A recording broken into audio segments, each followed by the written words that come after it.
Madam Deputy Speaker, we are promised today a better and faster approach to school improvement, but what we have in front of us is a proposed system which is slower and weaker. The Secretary of State repeatedly talked about a new era today. It is a new era, one of regression, confusion and poorly thought out policy. We've had this consistently with the Education Bill over the last few months. The Education Secretary said that the bill didn't cap pay. It did. They said that the bill wouldn't reduce school choice, yet their own impact assessment says that it does. And now we have a speech which says that the academisation is a key driver of rising standards, yet they are taking away the automatic academy order in this bill. Once again, with the Secretary of State, there is a gap between the reality and her rhetoric. The reality is weaker accountability, weaker standards and a slower response. The Minister, who I respect, has been sent out in the place of the Secretary of State, who is happy to give a speech to a think tank, but not to this House today, Where is she? to try to sell a nonsense that her proposal will mean faster school improvement when her own document released today shows that an 18-month delay in turning around schools. Instead of immediate new management in a failing school, which is what happens at the moment, the Secretary of State is proposing to get a team of DfE bureaucrats coming in for 18 months, and only after they make no improvements will the Education Secretary consent to actually get a new team in place to lead the school. And what will this mean, Madam Deputy Speaker? More children in failing schools for longer. Because, Madam Deputy Speaker, as the Minister says, we know what works to turn around failing schools. A good academy trust taking over a failing school is the best intervention that we can make to turn schools around. There is no evidence whatsoever that the approach proposed today, with a delay and a RISE team coming in, will be any better. Can the Minister confirm that she has no evidence that her approach to delaying the academy order will be better? Can she point to where her proposed approach has been trialled effectively? It is unconscionable to foist a new system into place which is not evidence and will make things worse, not better.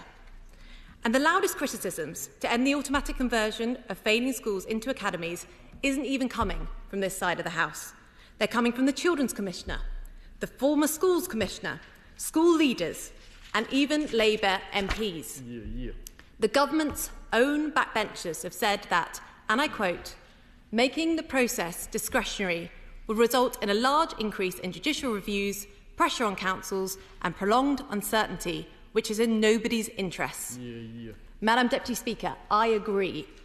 We have consistently seen that where the academy order is not mandatory, there are endless legal delays.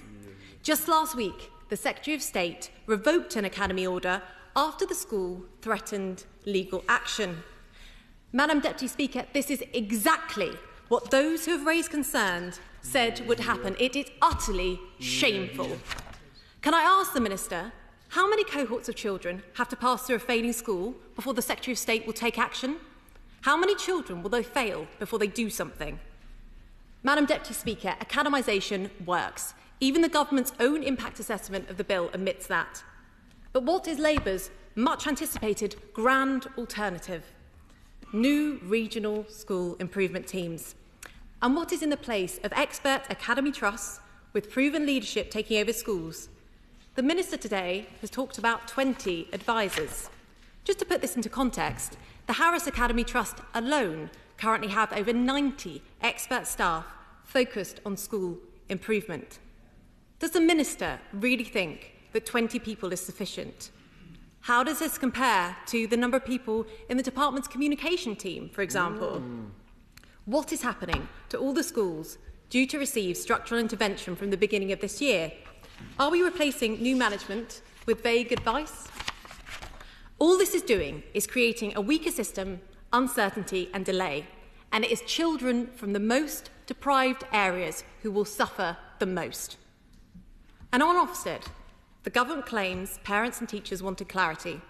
So, in response, we've moved from 4 to 5 ratings, multiple different categories, one more for safeguarding, and no overall score. Madam Deputy Speaker, the new system being proposed today is complicated and it pleases nobody. The Association of School and College Leaders have said that the new grading system is bewildering. What is the Minister's response? Madam Deputy Speaker, another day, another chaotic reset attempt from this government. It's education vandalism, however they try to dress it up.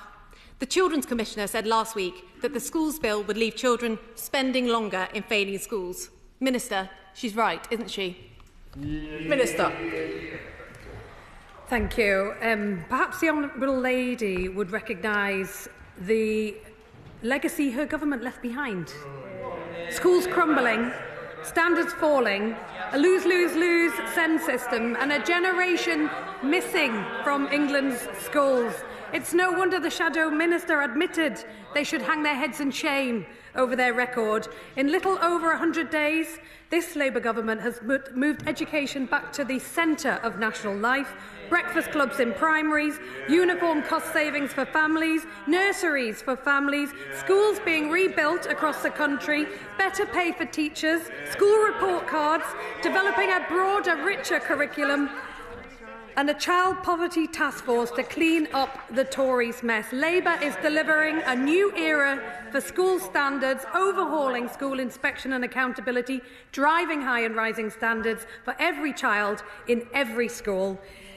We'll create a one-stop shop for parents with a new digital school profiles, and we will challenge those stuck schools. 600 schools receiving consecutive poor Ofsted judgments. This is the new front in the fight against low expectations, and our RISE teams will spearhead the stronger, faster system prioritising these schools. On top of these measures, we have the Children's Wellbeing and Schools Bill that will improve standards by getting excellent qualified teachers in every classroom, teaching a cutting-edge curriculum, so parents know that their child will get a core excellent offer. As part of our plan for change, we're giving every child the best start in life.